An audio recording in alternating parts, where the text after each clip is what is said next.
Time for the Saturday headlines with Elliotte Friedman, who survived another Friday free-for-all. I don't know what's going on with these Friday nights. Marchman and Deneau last night. Elliotte, of course, the trade freezes in, so we move on to injuries. Yeah, no trade stuff. I may be wearing green, but I'm not the Grinch, not ruining anybody's Christmas vacation. Yes, so one of the big storylines, obviously, was Seth Jarvis last night.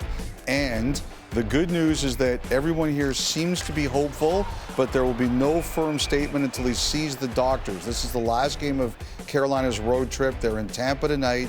They'll go home, but it seems to be hopeful that this will not be anything that knocks them out for the Olympics. The Hurricanes, by the way, are furious that there was no penalty called on that play. The Oilers were in Minnesota today. They lost to the Wild, who are red hot. They are going home. They play Vegas tomorrow night. And at that time, we should get more clarity on Tristan Jarry, who left the win the other night. And, you know, obviously everybody here is really concerned. They just got him, but we don't know probably more until tomorrow. Vegas, you mentioned tomorrow. So Vegas is tonight on our second end of our doubleheader, and tomorrow in Edmonton. Just for people who aren't familiar, they got a couple key Olympians out. Shea Theodore, Jack Eichel, no concern about either of them being affected for the Olympics. You mentioned the Minnesota win against Edmonton today. Ottawa 6-4 victory over Chicago, and two developments out of that one, Elliotte. Yes, so Rocky Clevin of the Ottawa Senators got hurt today, and he won't play tomorrow. Did I call him Rocky Clevin? Tyler nickname. Clevin. What am I doing? So he will not play tomorrow, and he suffered an ankle injury. They're waiting. Like, that would be a big loss. He's a heck of a player, but still no determination at this time as to what this is going to be. Meanwhile, Frank Nazar, he is out 4 weeks, Jeff Blashill said post-game. And he got hit with the puck here, no chance to get out of the way of that. Nazar, tremendous young player, broke a recent scoring slump, and that was bad to see that he is out.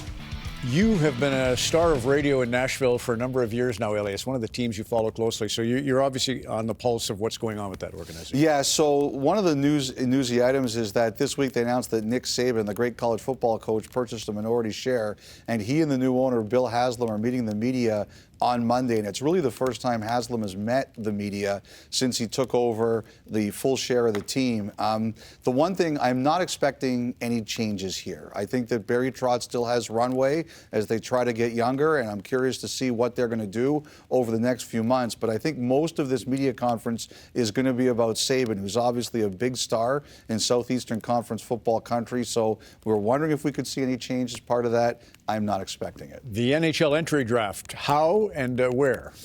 Yeah, so put it this way, the NHL has heard you. They have heard you, the fans. They have heard you, the teams. They've heard us, the media, about last year's draft. And I'm hearing there are going to be changes. First of all, the interview room, where every team got a chance to interview one of their players that was drafted. Here was Schaefer, of course, when he was welcomed to the New York Islanders. This won't be happening this year. It took too long, and that is going to change. The other thing that's going to change is, obviously, the broadcasters, such as ourselves, we all want to interview the prospects. They're not going to allow 2 or 3 of those interviews anymore. It might just be one reporter interviewing for all the various networks that cover it. The other thing, too, is they're thinking of changing the seating configuration, Ron, so that once you're drafted, you don't have as far to walk. Now, I understood one of the things they're talking about here is, can they shrink the first round enough that they can do the first 2 rounds the first night and 3 to 7 the second day.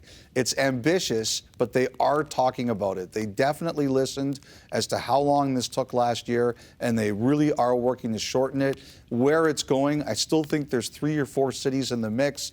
The Canadian city, Montreal's been interested. I always vote for Montreal in late June. That's my pick. I'm just not sure it's going to happen. And ECHL, just a bit of news. Yeah, so there was a story that came out over the last couple of days. The ECHL players have voted to put themselves into a strike position. They don't have a CBA with the league. And I hate to hear this stuff. I don't think it benefits anybody.